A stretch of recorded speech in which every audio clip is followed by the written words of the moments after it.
সুপ্রিয় দর্শক, আমন্ত্রণ সবাইকে সিএনআই তারুণের বাংলাদেশ পাওয়ার্ড বাই আর কেবল। দর্শক, তারুণের বাংলাদেশ মানেই কিন্তু বাংলাদেশ নিয়ে কথা হবে তারুণ্য নিয়ে। এবং আমার সঙ্গে আছেন একজন অতিথি, তার সঙ্গে কথা বলবো সম্ভাবনা, সমস্যা এবং তার জীবনের টুকিটাকি ব্যস্ততা বা বিষয় নিয়ে।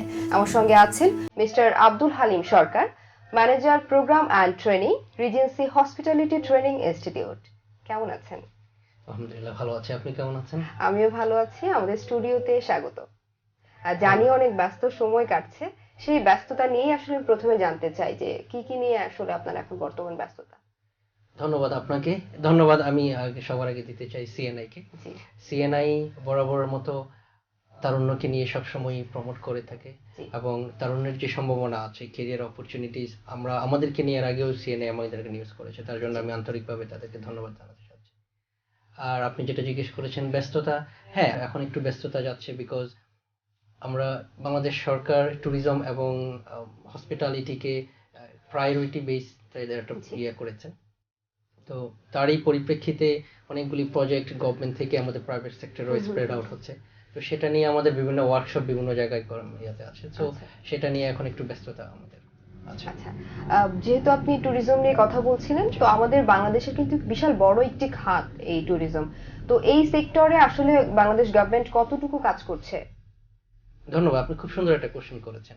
সবকিছুই একটা, যদি আমরা সমষ্টিগতভাবে কোনো কিছু চিন্তা করি তাহলে এটা অবশ্যই সরকারকে আমরা বোঝাতে চাই।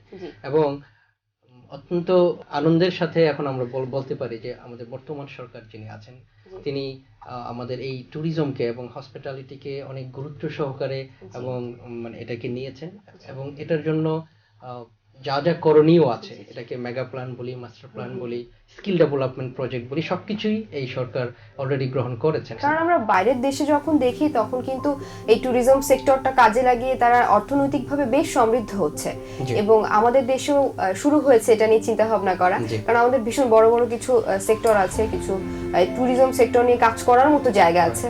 তো সেখান থেকে বিভিন্ন প্রাইভেট কোম্পানিগুলো এগিয়ে আসছে। তো এই জন্যই আমার প্রশ্নটা ছিল আসলে গভর্নমেন্ট কতটা সহযোগিতায় আছে এবং আপনারা সেটাকে কতটা কাজে লাগাতে পারছেন? গভর্নমেন্ট সম্পূর্ণ সহযোগিতার হাত বাড়িয়ে দিয়েছে। এখন একটা জিনিস আপনাকে অবশ্যই বুঝতে হবে, যেটা গভর্নমেন্ট এবং প্রাইভেট সেক্টর ট্যুরিজম হসপিটালিটি নিয়ে এর আগে কিন্তু খুব বেশি কাজ করেনি। তো এটা যেহেতু একটা নতুন একটা আমাদের জন্য একটা নতুন, কিন্তু দুঃখজনক হলো সত্য যে এটা আমাদের জন্য নতুন, কিন্তু এটা যদি আমি আন্তর্জাতিক অঙ্গনের কথা চিন্তা করি তাহলে we can say it is the world fastest growing industry এবং this is the largest industry where I mean most of the people they employed in this industry, this is service industry. তো but তারপরও দেরিতে হলেও মানে শুরু হয়েছে এবং খুব ভালোভাবে শুরু হয়েছে। তো আমি যদি আপনাকে সাম্প্রতিক একটা উদাহরণ দিই, সেটা হচ্ছে আমি গত সপ্তাহেই কক্সবাজারে আমাদের একটা ন্যাশনাল কনফারেন্স ছিল, skill for future of works, যেটা organised by A2I। So A2I হচ্ছে একটা গভর্নমেন্টের একটা উইংস যারা ডিজিটালাইজেশন নিয়ে কাজ করেছে, সেটা আপনি খুব ভালো করে জানেন। এখন A2I এর নেক্সট প্রোগ্রামটা হচ্ছে যে এই ডিজিটালাইজেশন হসপিটালিটি এবং ট্যুরিজম ইন্ডাস্ট্রিকে কতটা ইনফ্লুয়েন্স করছে এবং কতটা এফেক্ট করবে। বিকজ আমরা যখন ইন্ডাস্ট্রি 4 রেগুলেশনের কথা বলি তাহলে এখানে রোবোটিক্স আসবে, সেখানে AI আর্টিফিশিয়াল ইন্টেলিজেন্স আসছে, এর কারণে কিন্তু অনেক জব লস হবে। ওকে, তো সেই কারণে গভর্নমেন্ট কিন্তু খুব ওয়ারিড এই ব্যাপারে, বিকজ উই আর কি হাইলি ডেন্সলি পপুলেটেড কান্ট্রি। তো সেক্ষেত্রে আমরা যদি এই টেকনোলজির কারণে যদি আমাদের জব লস হয় তাহলে আমাদের তো বেকারত্ব আরো বাড়বে। তো government they take it very seriously and তারা এখন আমাদেরকে যারা ইন্ডাস্ট্রিতে যারা আমরা আছি তাদেরকে নিয়ে বিভিন্ন কনফারেন্স আয়োজন করছেন যে হোয়াট উইল হ্যাপেন, যে হসপিটালিটি ট্যুরিজম ইন্ডাস্ট্রিতে যদি আর্টিফিশিয়াল ইন্টেলিজেন্স আসে, যদি রোবোটিক্স আসে, তাহলে আপনাদের কতটুকু ক্ষতি হবে, কেনই বা আনতে হবে ব্যাপারগুলো। তো এখন আপনি জেনে খুশি হবেন যে যতগুলো ইন্ডাস্ট্রি আছে সবচেয়ে কম জব লস হবে হচ্ছে হসপিটালিটি ট্যুরিজম ইন্ডাস্ট্রিতে। ওকে, কেননা হসপিটালিটি ট্যুরিজম ইন্ডাস্ট্রি হচ্ছে service driven industry, human touch এখানে লাগবেই। সো আপনি যদি এখানে রোবট কে নিয়ে এসে যদি বলেন যে can I have one cup of T please, robot আপনাকে টি বানিয়ে দেবে, ঠিক আছে, টি বানিয়ে দেয়, কিন্তু সে সুন্দর করে হাসবে না আপনাকে দেখে।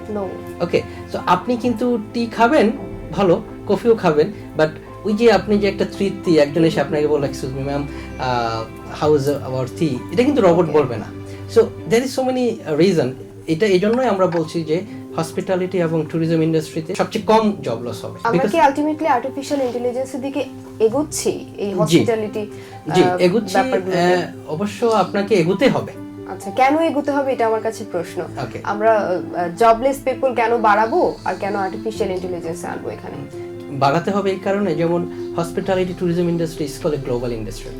ওকে, সো আপনার এখানে আপনি যদি বাংলাদেশে একটা হোটেলে যেভাবে রুম বুকিং হচ্ছে, যেভাবে রিজার্ভেশন হচ্ছে নিউ ইয়র্কে, সুইজারল্যান্ডে, সেম ওয়েতেই আপনার রিজার্ভেশন হচ্ছে, রুম বুকিং হচ্ছে। সো আপনি যদি টেকনোলজিকে আপনার কোপ আপ করে যদি আপনার এখানে ইউটিলাইজ না করেন, তাহলে টেকনোলজির হাতে আমরা গ্রাস হয়ে যাচ্ছি না, এটা কি সঠিক? আপনি যদি মানে ওয়ান ওয়ে অ্যানাদার, হ্যাঁ আমরা হয়ে যাচ্ছি, তারপরেও কিন্তু আপনি কিন্তু এটাকে ইগনোর করতে পারবেন না। ইগনোর আমি ডেফিনেটলি করছি না, ইগনোর করতে পারবেন, তো আলটিমেটলি প্রয়োজন কতটা সেটা আমাদের এখন করতে, আমাদের যেটা করণীয় আছে সেটা হচ্ছে যে আমরা কতটুকু গ্রাস হয়ে যাচ্ছি এবং আমরা গ্রাস হয়ে যেতে না যাই, আমরা এটার অল্টারনেটিভ কি চিন্তা করছি। আমার যদি যাদের জন্য জব লস হবে তাদেরকে আমরা কিভাবে রিইনস্টেট করতে পারছি অ্যানাদার প্রফেশন। জবলেস মানুষের কিন্তু অভাব নেই, সবাই সুশিক্ষিত। এক্স্যাক্টলি, তো তাদেরকে আমরা কিভাবে মানে অল্টারনেটিভ প্রফেশন ক্রিয়েট করতে পারি তাদের জন্য, তাদেরকে আমরা কিভাবে মানে রিইনস্টেট করতে পারি। ওকে, তোমরা তোমাদের স্কিলটাকে বাড়িয়ে আমরা যদি টেকনোলজির সাথে অ্যাডপ্ট করে নেই, তাহলে ওকে টেকনোলজিও থাকলো, আমার জব প্লেসটাও থাকলো। সো এগুলো নিয়েই কিন্তু আমাদের government they are taking so many initiatives. তারা সিঙ্গাপুর থেকে টেকনিক্যাল এক্সপার্ট নিয়ে আসছেন, আমাদের ইন্ডাস্ট্রি থেকে যারা ইন্ডাস্ট্রি লিডার আছে তাদেরকে নিয়ে বসছেন যে আমরা কিভাবে নেক্সট যে চ্যালেঞ্জটা আছে কিভাবে ফেস করবো, হাউ উই ফেস। সো এটার কারণে আমাদের যে জব লস হবে তাদেরকে আমরা কিভাবে অল্টারনেটিভ ওয়েতে আমরা আবার এমপ্লয় করতে পারবো। সো এই জন্য বলছি যে আমাদের সরকার বাংলাদেশের ইউথকে নিয়ে, A2I is a part of youth program, সব কিছুই তাদেরকে সবসময় চিন্তা করে। আমি নিজেও একজন তরুণ বলবো নিজেকে, অবশ্যই আমি সবাইকে বলতে চাই যে আপনার হসপিটালিটি ট্যুরিজম ইন্ডাস্ট্রি হচ্ছে এমন একটা ইন্ডাস্ট্রি যেখানে যদি ফোর্থ রেগুলেশনও হয় আমরা সেফ জায়গায় আছি, যে আমাদের এখানে কম জব লস হবে এবং আমরা এই ইন্ডাস্ট্রি 4 রেগুলেশনটাকে সাথে নিয়েই আমাদের বেটার একটা ফিউচার করার জন্য। আচ্ছা, এর আগেও যে কথাগুলো আসে বা যে বিষয়টা সবচেয়ে বেশি জরুরি সেই বিষয় নিয়ে কথা বলবো, তার আগে আমি দর্শকের সঙ্গে একটু কথা বলে আসি।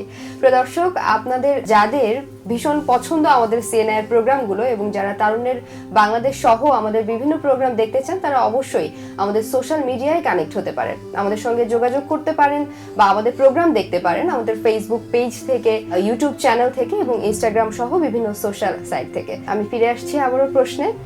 আমার প্রশ্ন এখানে যে এই ব্যাপারগুলো তো একটু পরে আসছে, যখন আমরা কাজগুলো শুরু করছি তার আগে যেটা আসছে, আমি কেন ট্যুরিজম সেক্টরে কাজ করব, আসলে সম্ভাবনা কি? সুন্দর ট্যাগলাইন আছে বাংলাদেশের, বিউটিফুল বাংলাদেশ। জি, ওকে, সো কথার মধ্যেই আছে beautiful Bangladesh mean there is so many beauties, যেটাকে আমরা এখনো বলি যে আনডিসকভার্ড।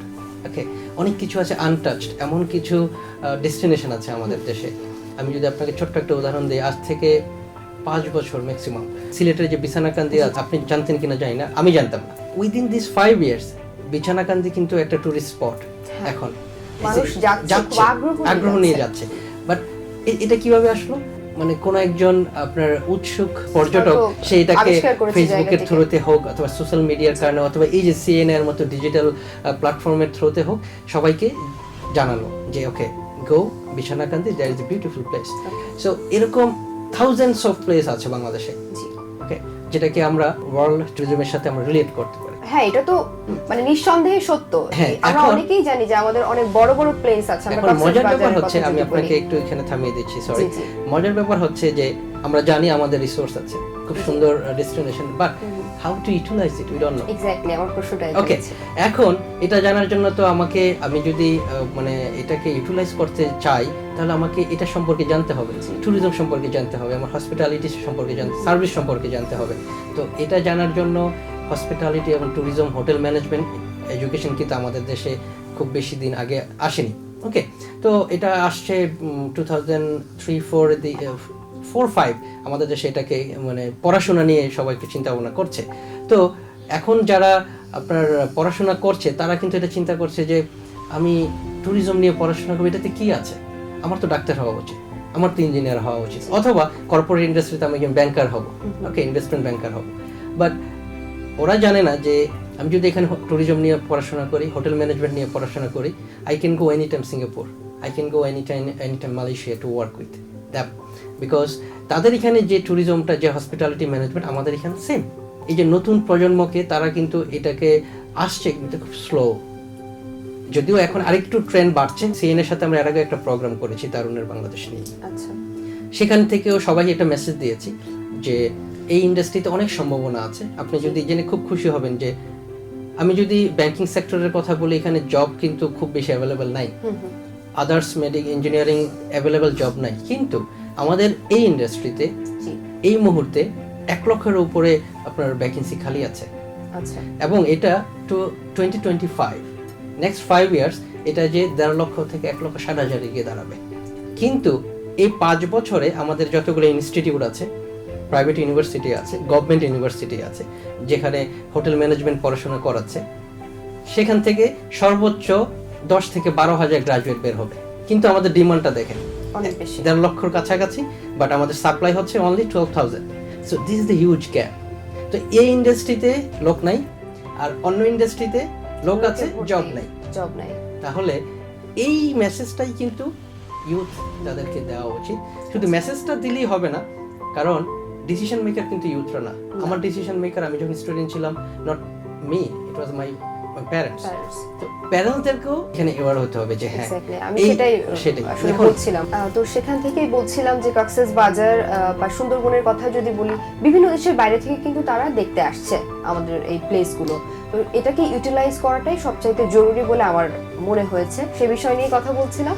আবার একটু দর্শকের কাছে যাচ্ছি। প্রিয় দর্শক, আপনারা উপভোগ করছেন সিএনআই তারুণের বাংলাদেশ পাওয়ার্ড বাই আর কেবল।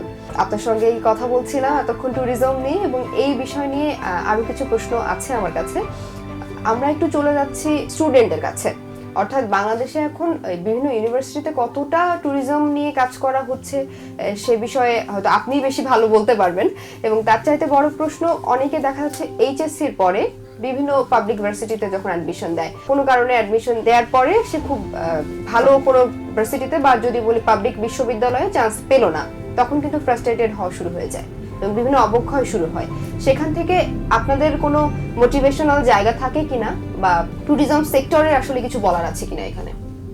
অবশ্যই, খুব সুন্দর একটা পয়েন্ট আপনি পয়েন্ট আউট করেছেন, যেটা হচ্ছে আমরা সবাই জানি সোশ্যাল কনসার্ন এখন, যে ইউথ যারা আছে তাদেরকে আমরা ড্রপ আউট হিসাবে বলি। আপনি যেটা বলেন আফটার এইচএসসি, তখন আমাদের কাজ কি, সবাই আমরা প্রাইভেট ইউনিভার্সিটি, পাবলিক ইউনিভার্সিটিগুলো সবাইকে ট্রাই করি। তারপর ওইখান থেকে যদি না পাই, দেন হু আর সলভেন্ট, তারা প্রাইভেট ইউনিভার্সিটিগুলোর কাছে যায়। বাট ওইখানেও যখন না হয়, তখন কিন্তু ওরা ফ্রাস্ট্রেটেড হতে শুরু করে। আর এই ফ্রাস্ট্রেশন থেকেই কিন্তু আদার্স রিলেটেড অনেক যেটাকে আমরা সোশ্যাল ইলনেস বলি, সেটা শুরু হয়। তো হসপিটালিটি ট্যুরিজম ইন্ডাস্ট্রি তাদের জন্য একটা খুব সুন্দর একটা মেসেজ আসে, সেটা হচ্ছে যে we are working on drop out students, youth যারা drop out not only from education, drop out from like job, drop out from like their career, okay? তো তারা কি করে, তারা যখন ফ্রাস্ট্রেটেড হয়ে যায়, এই হসপিটালিটি ট্যুরিজম ইন্ডাস্ট্রি হচ্ছে is open for all, they are welcoming you with an open hand. কিন্তু ট্যুরিজম নিয়ে কাজ করার আগে কি ট্যুরিজম নিয়ে পড়াশোনা করাটা খুব বেশি ইম্পর্টেন্ট? এখন আপনি যদি একটা 4 ইয়ার্স এর গ্রাজুয়েশন করতে চান, you have to wait for 4 years.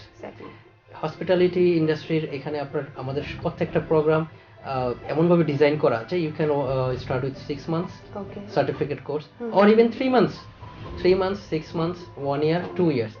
আপনার যতটুকু সময় আছে ওইভাবে আপনি নিজেকে শেপ আপ করে নেন। আপনি শুনলে খুব অবাক হবেন যে অনেক সময় দেখা যাচ্ছে যে গ্রাজুয়েশন আমাদের প্রাইভেট ইউনিভার্সিটি গ্রাজুয়েট যারা আছে, তারাও আমাদের এখানে আসে, রিজেন্সি হসপিটাল ট্রেনিং ইনস্টিটিউটে আসে, এসে বলে যে স্যার আমি গ্রাজুয়েশন করেছি 2 বছর আগে, I am looking for job, আমি একটা জব পেয়েছি, but it was not up to the mark, so আমি এখন সুইচ করতে চাচ্ছি। সো কেন, যে এই ইন্ডাস্ট্রিতে শুনেছি অনেক সুন্দর ভালো জব আছে। ওকে ফাইন, এখন কি করতে হবে sir? Okay, you have a graduation, very good, but the thing is এটা হচ্ছে টেকনিক্যাল ইন্ডাস্ট্রি, আপনাকে একটু টেকনিক্যাল নলেজ লাগবে। হোয়াট ইজ, সো আপনাকে একটা 6 মান্থের একটা মানে সার্টিফিকেট কোর্স করে ফেলেন। আফটার 6 মান্থস তার 4 মান্থস হচ্ছে একাডেমিক পাচ্ছে, আর 2 মান্থস ইন্টার্নশিপ পাচ্ছে। তো আমরা যেহেতু regency, Dhaka regency hotel and রিসোর্টের নাম শুনেছেন অবশ্যই। ঢাকা রিজেন্সি হোটেল এন্ড রিসোর্টেরই একটা সিস্টার কনসার্ন হচ্ছে রিজেন্সি ট্রেনিং ইনস্টিটিউট। সো আমরা তাদেরকে রিজেন্সিতে পাঠিয়ে দিচ্ছি। It's a 5-star standard hotel. তো রিজেন্সিতে তারা ইন্টার্নশিপ করার পরে they have very well briefed about hospital industry. তারা যে কোনো জায়গায় জব পেয়ে যাচ্ছে। স্টার্টিং জবটা তাদের হচ্ছে দেখেন minimum 15 to 20,000 because they have a graduation background. Okay, so after 6 month যেহেতু তাদের ব্যাকগ্রাউন্ড আছে, টেকনিক্যাল এডুকেশনও আছে, দেখেন 6 মান্থ ট্রেনিং আছে রিজেন্সি থেকে, তারা দেখেন promoted like within 6 or 1 year as a supervisory level or mid management level. তাদের স্যালারি গিয়ে দাঁড়ায় যে আমি যদি টাকাটা এই জন্য উল্লেখ করছি বিকজ আজকালকার আমাদের যারা ইউথ যারা আছে they are very much concern about how much I will get after this course. So এই 1 বছরের মধ্যে ইট ক্যান হিট অ্যাবাউট 30। তো 30,000 টাকা একজন ইউথের জন্য for me is a good amount, but I think is a very I mean there large number of youth যারা তাদের জন্য it's a good amount to survive with, to have a guideline from the next stage. তো আপনি দেখেন একটা ছেলে যে drop out ছিল, he was frustrated, just 6 month course, now he got his pathway to how to get into the career. So এইটা হচ্ছে tourism hospitality industry. এখানে সবাই আপনি is no matter you male, is no matter female, is no matter you have graduated from Bangla college, national college, no matter, anyone can come and they can start with. Even not only that, এমন এখানে আছে কিন্তু অনেক রকমের course আছে। আপনি some people they are very good chef, মানে cooking এ খুব ভালো তারা। আচ্ছা, তো চিন্তা করে যে আমি এটাকে একটা প্রফেশন হিসাবে নেব, এই প্রফেশনাল কুকারি, প্রফেশনাল কুকারি এই ইন্ডাস্ট্রির খুব মেজর একটা পার্ট। তো আপনি খুব আর্ট, কুলিনারি আর্ট শিখে যদি খুব সুন্দর একজন শেফ হন, ভালো একজন শেফ হন, প্রফেশনাল শেফ হলে আপনি দেখবেন যে আপনার বাংলাদেশে, দেশের বাইরে you have huge demand. Not only শুধু আমি মিডল ইস্টের কথা বলছি না, নিউজিল্যান্ড, অস্ট্রেলিয়া, কানাডা, আপনি মাইগ্রেশন করতে পারবেন ভেরি ইজিলি। এবং আপনি এটা শেফ প্রফেশনটা হচ্ছে একটা প্রফেশন যেখানে until the last day of your life you are useful, highly useful. So আপনি যত বড় হবেন, যত বয়স হবে, তত আপনার ডিমান্ড বাড়বে। আমরা এতক্ষণ সম্ভাবনা নিয়ে অনেক কথা বলছিলাম, এবার একটু সমস্যা নিয়ে কথা বলার পালা। তার আগে প্রিয় দর্শক, আপনারা যারা তারুণের বাংলাদেশ সহ সিএনআই এর বিভিন্ন প্রোগ্রাম দেখতে ভালোবাসেন তারা অবশ্যই আমাদের সোশ্যাল সাইটগুলোতে ভিজিট করবেন, আমাদের সঙ্গে যোগাযোগ করতে পারেন বা আমাদের প্রোগ্রামগুলো দেখতে পারেন ফেসবুক পেজ থেকে, ইউটিউব চ্যানেল থেকে এবং ইনস্টাগ্রাম সহ বিভিন্ন সোশ্যাল সাইট থেকে। আমরা অনুষ্ঠানের প্রায় শেষ পর্যায়ে চলে এসেছি, ছোট্ট কিছু প্রশ্ন করতে পারবো। এই সেক্টরের সমস্যাগুলো কি, প্রতিবন্ধকতা কি কাজ করতে গিয়ে? এই সেক্টরের সবচেয়ে বড় প্রতিবন্ধকতা হচ্ছে সচেতনতার অভাব। আমাদের সবাইকে সম্মিলিতভাবে, এরাই তাদের আমাদের প্যারেন্টস যারা আছে, আমাদের ডিসিশন মেকার যারা আছে এবং ইউথ যারা আছে, তাদেরকে আমাদের এই সম্ভাবনার কথাটা জানাতে হবে। Through me, through you, through CNI, like all the digital platform, all the social platform, যাতে সবাইকে এই মেসেজটা দিতে হবে যে তোমরা যারা বেকার আছো, don't need to worry. Tourism hospitality industry is industry যেখানে তোমাদের খুব সুন্দর ব্রাইট ফিউচার মানে ক্যারিয়ার দেওয়ার জন্য বসে আছে, ওপেন ফর অল, এবং not only in Bangladesh, global. Okay, এবং এটা পড়াশোনার জন্য if you are think that you have not enough money, nothing to worry about, because এমনভাবে এটাকে ডিজাইন করা আছে 3 months, 6 months, 1 year, আপনি আমার সামর্থ্য অনুযায়ী I can go for it. আমাদের সবাইকে সচেতন হতে হবে এবং এই আমাদের বাংলাদেশের যে সম্ভাবনাটা আছে, আমাদের সবাইকে সম্মিলিতভাবে এটা আমাদের বিশ্বের দরবারে নিয়ে যেতে হবে যে beautiful Bangladesh is truly beautiful Bangladesh, let's explore Bangladesh. Exactly, এটা হচ্ছে আমাদের। অসংখ্য ধন্যবাদ। আসলে আপনাকে পেয়ে আমার ভীষণ ভালো লাগছে, কারণ এত ইম্পর্টেন্ট কিছু তথ্য জেনেছি যেটা দরকার ছিল আমার এবং সবার জানার। অনুষ্ঠানের বলছিলাম শেষ পর্যায়ে চলে এসেছি, আপনি দর্শকদেরকে কিছু বলবেন। প্রিয় দর্শক, আজকে আমরা অনেক কথা বলেছি ট্যুরিজম হসপিটালিটি নিয়ে, আমাদের অনেক সম্ভাবনার কথা বলেছি, সমস্যার কথাও বলেছি। আমি সমস্যাটাকে আগে ধরবো, বিকজ এই সমস্যা আছে বিধায় আজকে আমাদের ট্যুরিজম এবং হসপিটালিটি ইন্ডাস্ট্রি এত দূর যেতে পারেনি। যারা অনুষ্ঠান দেখছেন, যারা অনুষ্ঠান শুনছেন, তাদেরকে বলছি, এবং যারা দেখবেন পরে, তাদের সবাইকে আকুল আবেদন জানাবো, যদি আপনি এবং আপনার পারিপার্শ্বিক যারা আছেন তাদের সবাইকে আমাদের দেশের সম্ভাবনাময় পর্যটন খাত, সম্ভাবনাময় হসপিটালিটি খাত, সেখানে তাদেরকে জানান। আপনার বাড়ির আশেপাশে যদি এমন কোনো ডেস্টিনেশন থাকে যেটা আপনি সমাজের সবার কাছে জানাতে চান, আপনিও সেটাকে প্রমোট করেন। এবং শুধু তাই না, যারা ইয়াং আছে, আপনার ভাই, আপনার বোন হতে পারে, আপনার ছেলে মেয়ে যারাই আছেন, তাদের সবাইকে এই ইন্ডাস্ট্রিতে এনকারেজ করেন। বিকজ আমাদের সামনে 2020 এবং 2025 সালের মধ্যে যেই দীর্ঘ স্কিল গ্যাপ আছে, এই স্কিল গ্যাপটাকে আমাদেরকে অবশ্যই কমিয়ে আনতে হবে থ্রু স্কিল। এবং এই স্কিলটা আমরা তখনই পারবো যখন রিজেন্সি হসপিটাল ট্রেনিং ইনস্টিটিউটের মতো আরও যারা ইনস্টিটিউট আছে তাদের এখানে এসে আপনারা ছোট বড় দীর্ঘমেয়াদী স্বল্পমেয়াদী সব কোর্সগুলি করে আপনি স্কিল হন এবং দেশের পর্যটন খাতকে, হসপিটালিটি খাতকে আরও সমন্বিত করবেন, আরও সমুন্নত করবেন। ধন্যবাদ সবাইকে। আপনাকে ধন্যবাদ, আবারও দেখা হয়ে যাবে। ধন্যবাদ আপনাকে, ভালো থাকবেন, এবং অনেক ধন্যবাদ অনেক সিএনএ শুভকামনা। আমাকে আমন্ত্রণ জানানোর জন্য। সুপ্রিয় দর্শক, বিদায় নেবার আগে আপনাদের সবাইকে আরো একবার ধন্যবাদ জানাচ্ছি। পরবর্তী আয়োজনে আমার সঙ্গে থাকবেন নতুন একজন গেস্ট, তার সঙ্গে কথা বলবো বাংলাদেশের আরো কোনো একটি গুরুত্বপূর্ণ বিষয় নিয়ে। সঙ্গেই থাকুন সিএনএ।